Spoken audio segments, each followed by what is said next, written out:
Welcome to Module 4 on the impact of non-proprietary UHPC properties on structural design. We're pleased to welcome our presenter, John Stanton, professor in the Department of Civil and Environmental Engineering at the University of Washington. John? Good afternoon, everyone, and thank you for being here to attend after the 3 sessions this morning. In the first 3 modules, we heard quite a lot about the details of the properties of the material from Kingsley, some of the chemistry of corrosion. And in these next 3 modules, but particularly the module 4 now, I think we'll switch gears a little bit and look at the question of the uses of the material in practice. So it's a slight change of tone here.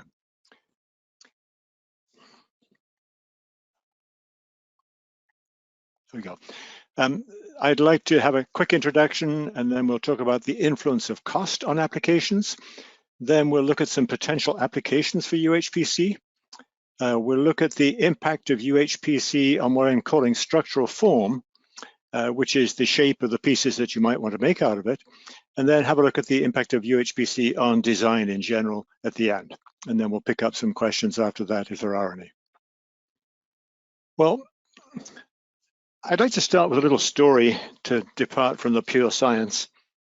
And the story goes something like this. A dentist, an electronics tech, and a structural engineer walked into a bar. And the barman said, "Oh, I'm so glad you're here. This afternoon, a little green man from Mars came in and gave me a hunk of what he said was a totally new material.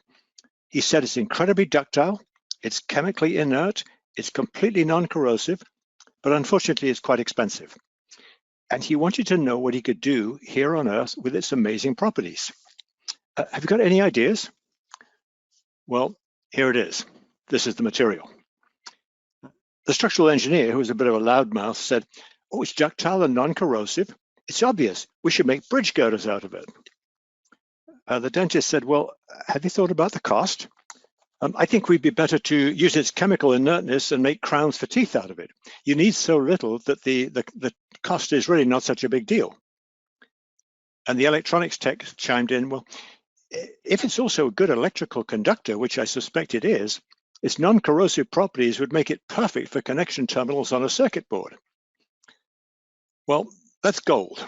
It's clear that there are indeed applications for it, but you have to think outside the box and use it where you can take advantage of its properties and not try to use it as a blanket replacement for some existing material. I would submit that the case for UHPC has some parallels with this, and that is the theme that underlies today's talk. So let's take a look at the influence of cost on the applications of UHPC. It's clear that UHPC is more expensive than conventional concrete, and simply trying to replace conventional concrete with it, for example, for a cast-in-place beam and slab bridge, it would provide a more durable structure. It would definitely have a higher first cost because of the obviously higher cost of the material, and it might prove advantageous on a life cycle basis if you work out the reduced cost of the maintenance. So I think the point is we need to look at structural applications that really kind of play to the advantages of the properties of UHPC. We can look at the material cost versus other costs. And the numbers I have here are the cost of UHPC for just the materials are in the range of somewhere from about $500 to $1,500 a cubic yard. The 1,500 is a little higher than some people were quoting this morning. That is actually the cost that we worked out for a UHPC non-proprietary that we used about 5 years ago in some experiments. But that is roughly the range. Of the items, the fibers and the high-range water-reducing admixture are typically the most expensive items. And so those are the things that you need to look at if you're really concerned about the cost of it. The fibers, once again, are typically the steel fibers, like perhaps the Beckett fibers, the steel ones with about a 400 KSI strength. However, that's not the only part of the story. There's obviously labor cost, there's formwork and reinforcement, QC costs, which are possibly higher for UHPC because there are usually more tests to be done. If you're a precaster, there's amortization, depreciation of the forms and the other capital equipment. There's various overheads, sales costs, maintenance, supplies, etc. All of those to throw in. So I think where we get to at the bottom is that with the UHPC, you'll almost certainly be using a smaller volume of UHPC than you would with conventional concrete. And the quotes other costs will be roughly the same. So the outcome is that the ratio of the total costs of the UHPC item compared with a conventional concrete one, that ratio is lower than it would be just for the material cost alone. So I think while some people have become very hung up about the cost of the UHPC on a per cubic yard basis, I think that's probably misguided. And we should look at the total benefits and the total costs.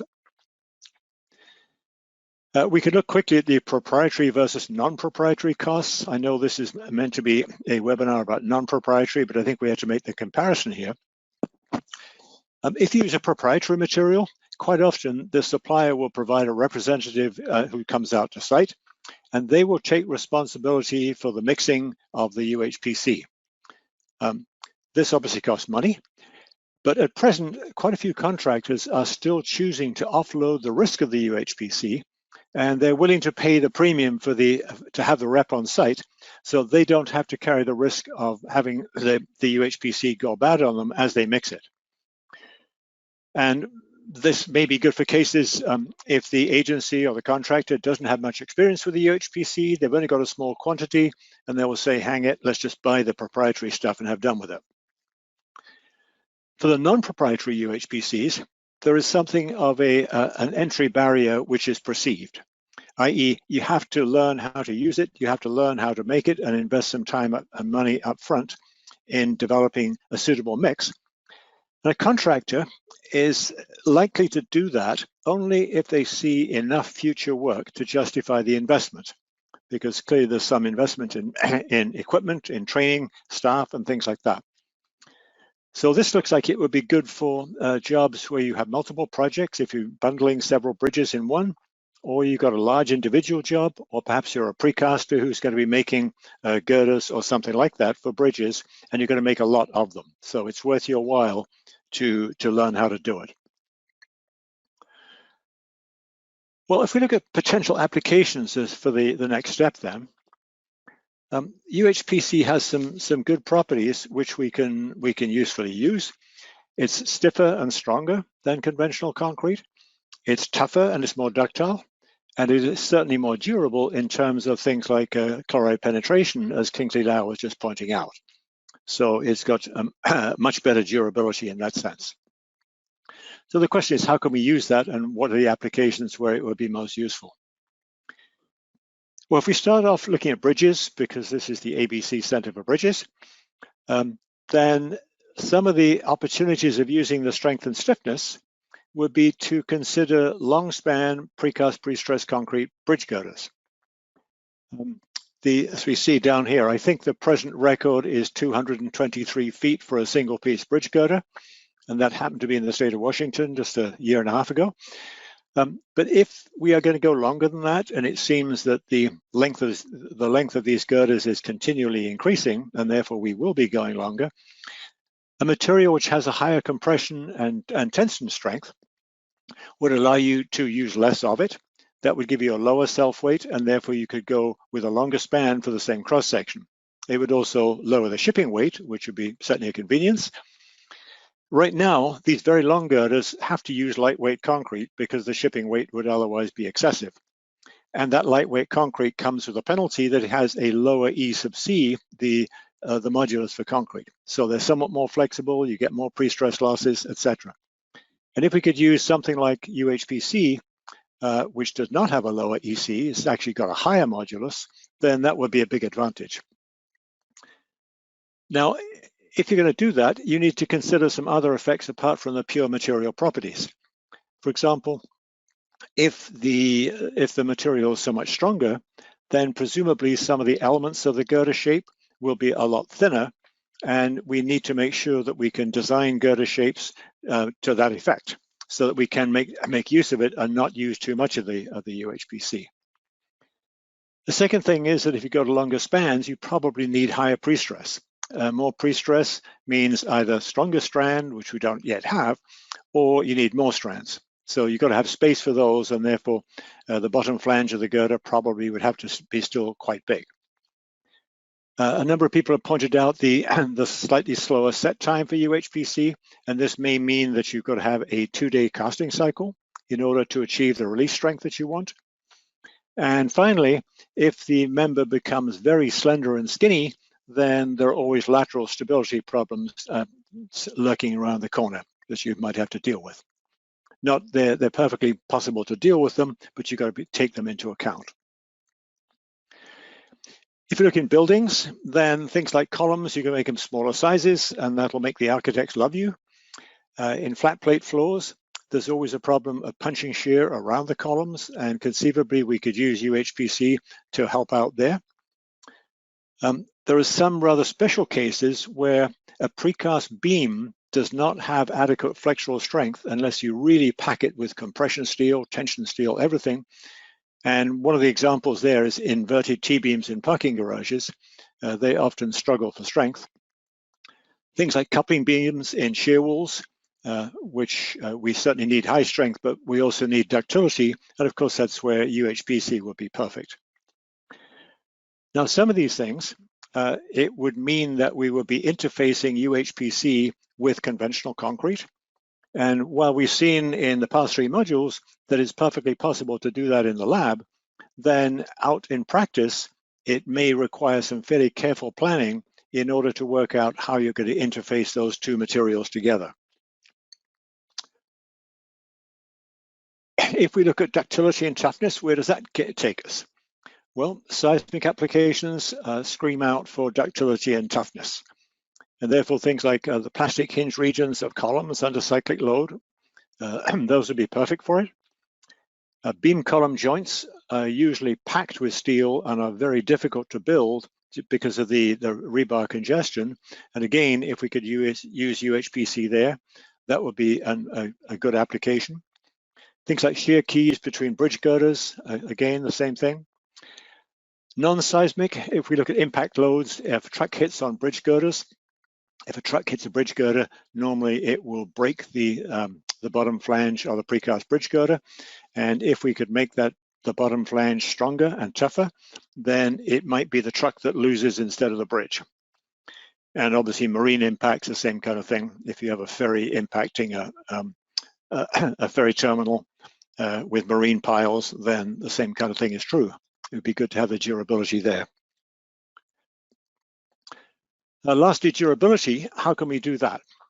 Well, if we can invest in a good material like UHPC to reduce the cost for future maintenance, then it all looks a whole lot more feasible from a cost point of view.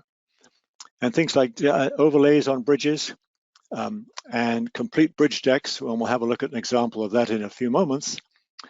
Smaller items like link slabs, joint headers, and I think it was Roy Floyd who showed us an example of a joint header this morning with UHPC, appeared to be doing very well. For marine applications, again, the durability would be a huge advantage. Kingsley Lau was pointing that out. And things like pre-stressed concrete piles, you could mitigate the effects of corrosion if they were made from UHPC.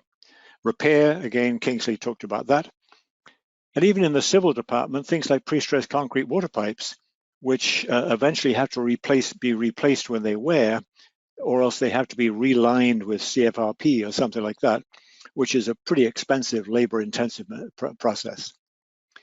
So I think the point is that there are many applications where the properties of UHPC, other than just the pure strength, can be a real advantage, and where it means that the UHPC is a potential candidate material. So let's have a look at the impact on structural form and see where that takes us. Now this slide here I took from eConstruct from Maha Tadros, supplied it for me.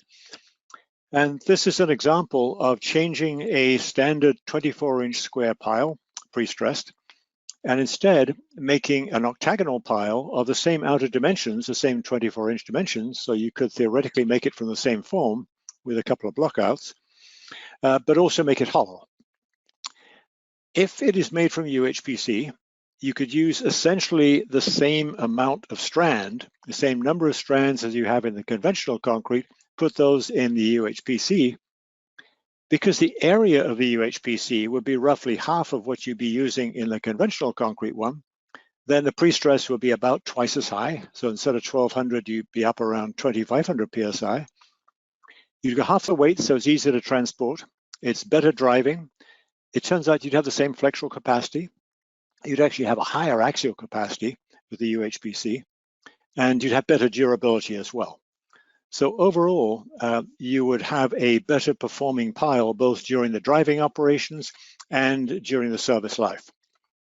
And again, it would possibly cost you a little bit more because of the extra material, but you'd have to compare that with the potential cost of maintenance or earlier replacement if you used a conventional pile.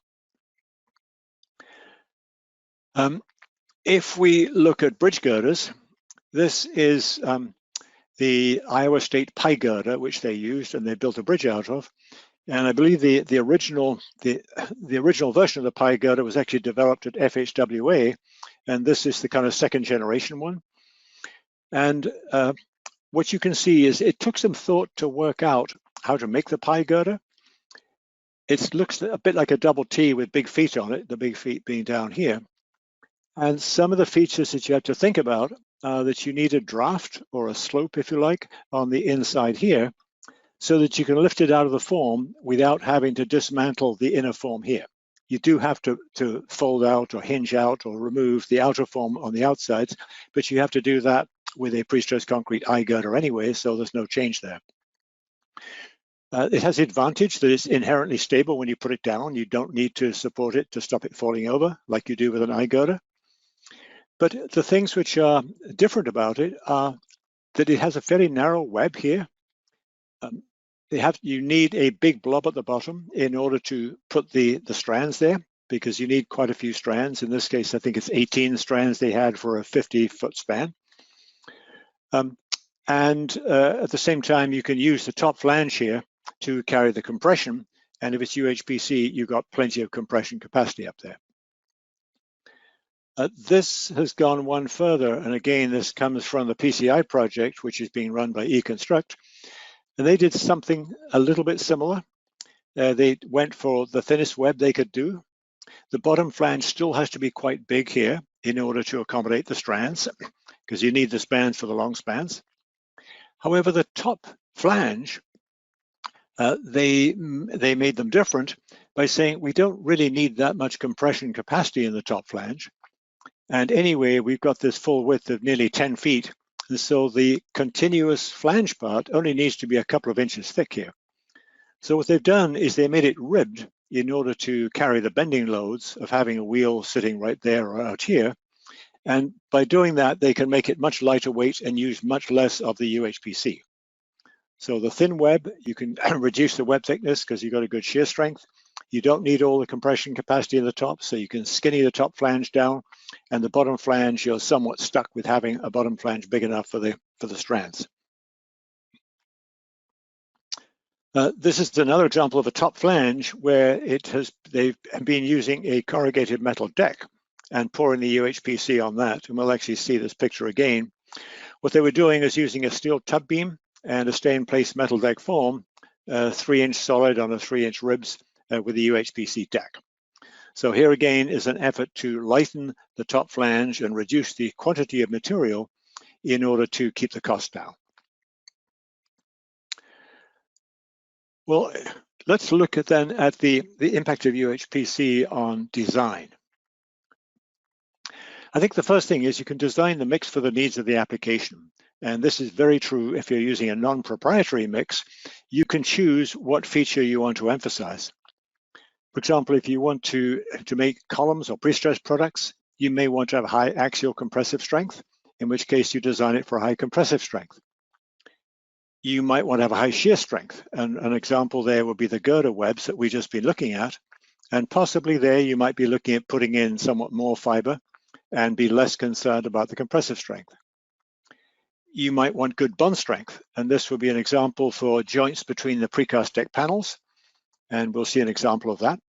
And with good bond strength, again, you probably don't want to reduce the fiber. You might want to keep the fiber content up because it's that gives you some of the good bond and tension strength. You might want durability, in which case you can design your mix with exceptionally good particle packing so that you have the good durability. So when you're thinking about the mix, there are a couple of general rules, one of which says that these cementitious materials mostly influence the compressive strength and the first cracking stress, not necessarily the peak tension stress, but the first cracking stress and the durability. The cementitious materials do not have a whole lot of effect on the ductility. The fibers do almost the opposite. They have a strong influence on the tensile, shear, and bond properties, and you saw that from a couple of I think it was David Garber this morning showed that. But they actually have a very low effect on the compression strength. And if you push it too far and you go up to the 6% fibers, the compression strength actually appears to go down. And we saw that in our own work. And that is quite probably because it gets extremely difficult to mix if you have that much fiber in there. So let's just look at an example. If you want to have a ductile flexural member, an example here would be a plastic hinge zone of a seismic column. Ductility is one of the most important things in the plastic hinge zone. And so you look up in your book and you find, oh, UHPC is very ductile. Let's use that. Well, normally in a plastic hinge, you get cracking of this sort if you do not use UHPC. So the obvious thing to do, perhaps, is to replace this region with UHPC. But if you do that, the UHPC may then be so much stronger than the rest of the column up here, which is conventional concrete, that actually it would drive the failure up into this part of the column, which is exactly what you do not want. What you want to do is to have the plastic bending happening in the ductile material down here. How can you fix that? Well, you simply reduce the size of the element here in the plastic hinge zone a little bit so that it still has the strength that you need, but it is slightly less strong than this part of the column up here. And therefore you can make sure that all the plastic action happens down here in the ductile region. So this again is a question of putting some thought into the overall design and not looking only at the material properties, but asking how you can incorporate them into a good overall design. So if we go back to the skinny UHPC girder, the question of how do you design the web? And there are some questions that come up there. First of all, will depressed strands be used? They're sometimes called harp strands, and they go up and down here in the web. And if you're going to use those, you have to have enough space for them, and that will demand a minimum width of the web. You may then want to work out whether you're going to have ties in the web or not. Maybe the shear strength of the UHPC will be adequate on its own without having ties in the web. If that's true, then you no longer need to have the cover and the ties and the harp strands in the middle and the cover and the ties on the other side, but rather the width of the web can be chosen based on the strength of the UHPC and shear. So once again, there are some decisions that have to be made which go beyond just the pure material properties. If we take a look at an example of bond, then these are two what we call deck bulb tees, which are a completely precast unit, and they're joined together here by a UHPC joint. And the style of joint there is similar to what you see here. These are in fact separate deck panels. They're not actually the flanges of these guys, but the principle is exactly the same.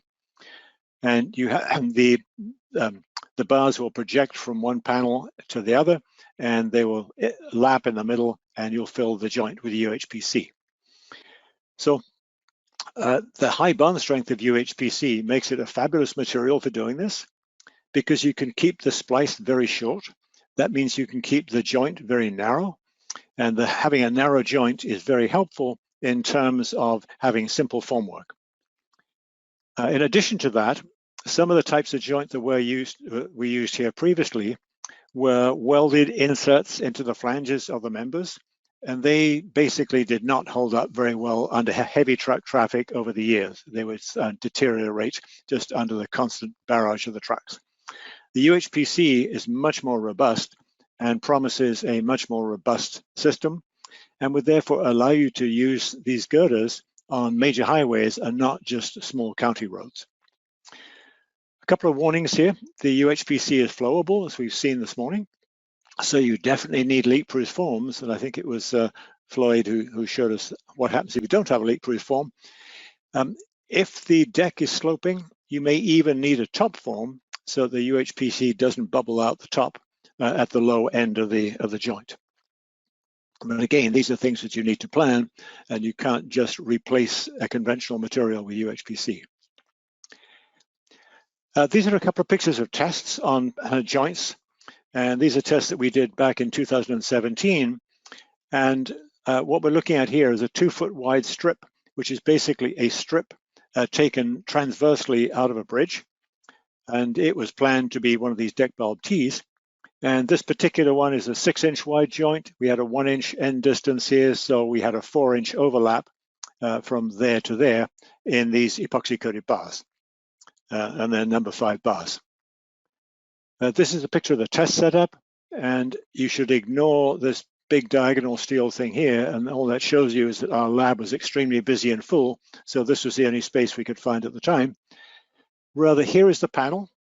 It's being held down at the 2 ends and pushed up in the middle, and the UHPC joint is in the middle here, and I'll tell you about this steel thing in just a second. We tested it this way up so that we could see the cracking pattern, which would therefore be on the top if you're pushing up from underneath, and it makes it a whole lot easier to see what's going on. This is looking down from on top of the panel after it had failed. And let's get rid of these guys first. The steel rods and the plates at the end, these are a lateral confinement system that we put on in order to try to simulate the fact that this joint is really not 2 feet wide, but if the girder is 150 feet long and this is a longitudinal joint, the joint should really be 150 feet long. And therefore, it would not be possible for this point to displace outwards in the real girder. So we held it in with a lateral confinement system of steel plates and rods. What you see here is this is actually a 5-inch joint. It's not the same as a 6-inch joint I just showed you with a 3-inch overlap. And the joint goes from here to here. These little buttons are sensors. And what you see has happened is that the failure happened actually between the UHPC here and the conventional concrete here. And that happened after the steel had yielded. And after yield, then the bars did start pulling out from the UHPC because they had such a short lap length, but not before we had cracked the conventional concrete back here. So this joint was actually narrower than what we finally recommended, but it was part of the parameter variation that we did. But as you can see, the joint itself has got almost no damage to it, very slight cracking here, but almost no damage to the joint itself of the UHPC.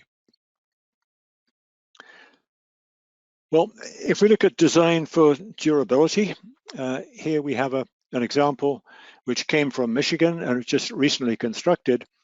And what they did was make steel tub girders with a UHPC deck, and they precast them, and then they joined them together here. And we can look at the, here's a close-up.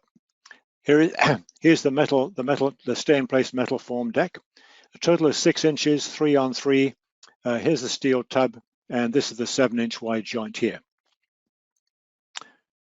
Here we've already seen this picture, but it's the same one again. Here they are actually casting. The steel tub is underneath, and here is the metal deck, which they're casting.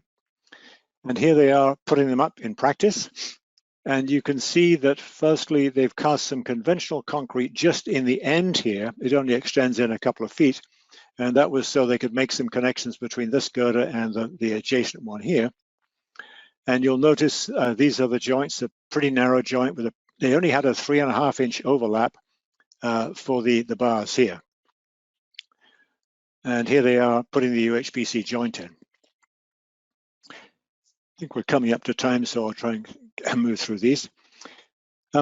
I spoke to had contact with Dwayne Rogers from Michigan, and he reported to me that the total cost of the bridge was only $10,000 more due to the use of UHPC versus conventional concrete. And if you divide by the volume of concrete of UHPC, that was a premium of something like $600 a cubic yard.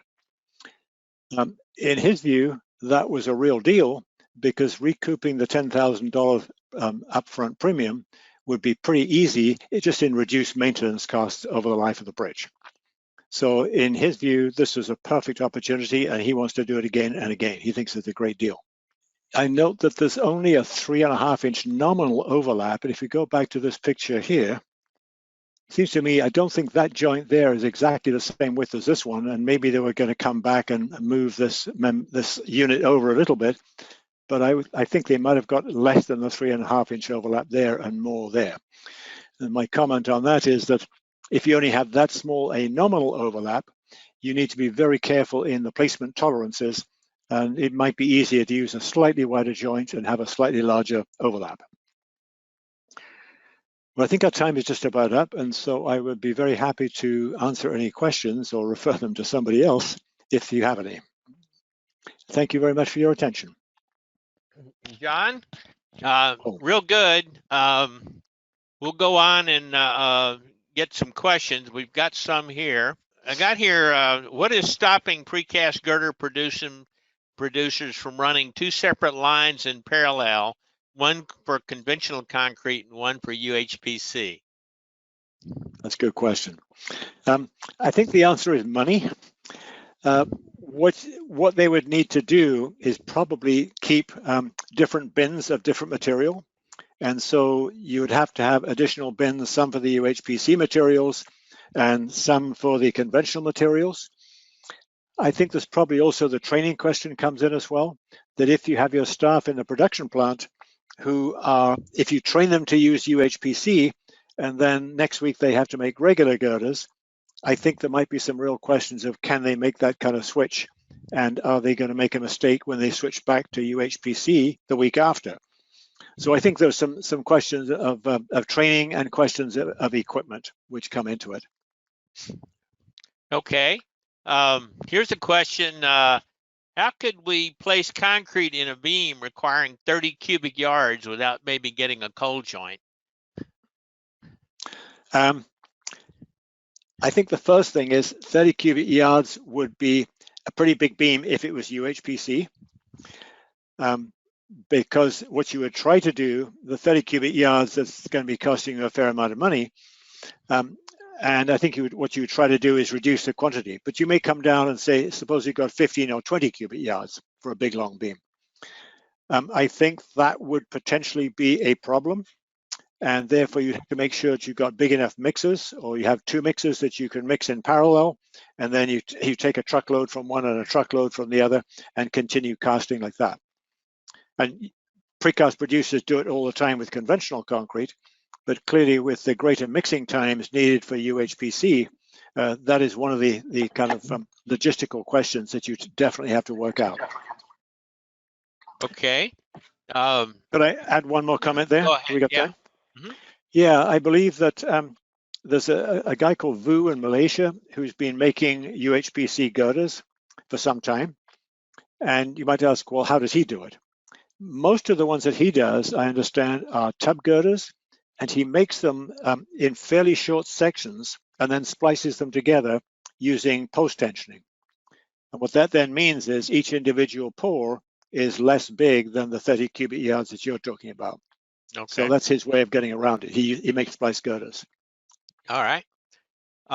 Here's one. Would it be possible to make a girder with conventional high-strength concrete in the flanges and UHPC in the web for shear strength? I have talked to a couple of precasters about that because I stole your idea, Paul. I thought it was a brilliant idea. I think, again, what the answers that came back to me were partly the ones about you've got to mix two different concretes at the same time, and there's a bit of a juggling act trying to make sure that they're each ready at the right time, especially because they have different mixing times. That would be one question. The other one would be, how can you ensure that you've got the right concrete in the right place and that your joint between the two, the interface between the two, you'd probably like to be horizontal at, should we say, the bottom of the web. And that, I think, will be another part of the problem. I think it could be done, and I think it may be a very good way to go, optimizing the use of UHPC. But I think it would take some quite delicate planning to make it work. Okay. I was thinking about in the bearing areas where in the girders where you always seem to have problems sometimes. If you could somehow make that out of UHPC, the rest of the girder would be conventional. That would be fabulous, actually, because in the bearing area, they quite often will put a slight recess with a little taper in it to accommodate the camber at the end of the girder. And I think 3 times now I've seen girders where they've got the taper the wrong way round. You can imagine where that story's going. But if you could prefabricate a UHPC section in that region, and then you could make sure you had it right before you cast the rest of the concrete, that would be terrific. Okay. Is it better to use a shear key detail or just to roughen the face of the concrete at a joint between panels? Well, I can't remember if Ben Graybill has a different opinion to me on that one, but he's coming up, so he can state his opinion then.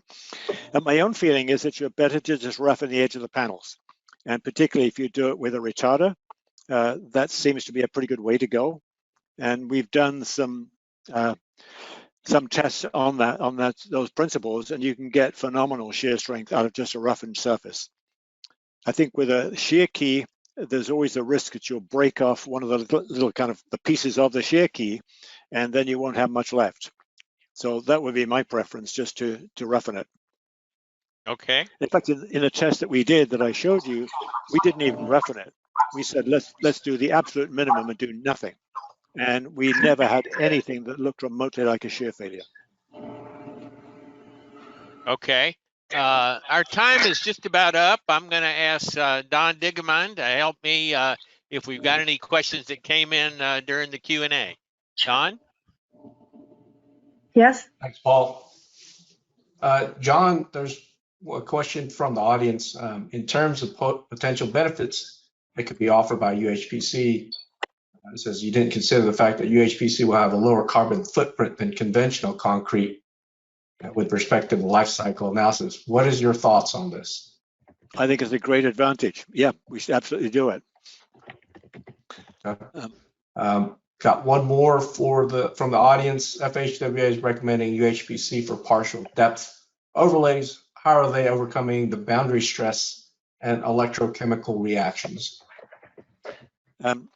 I think that FHWA is coming on to talk in Module 5. I think we should ask them.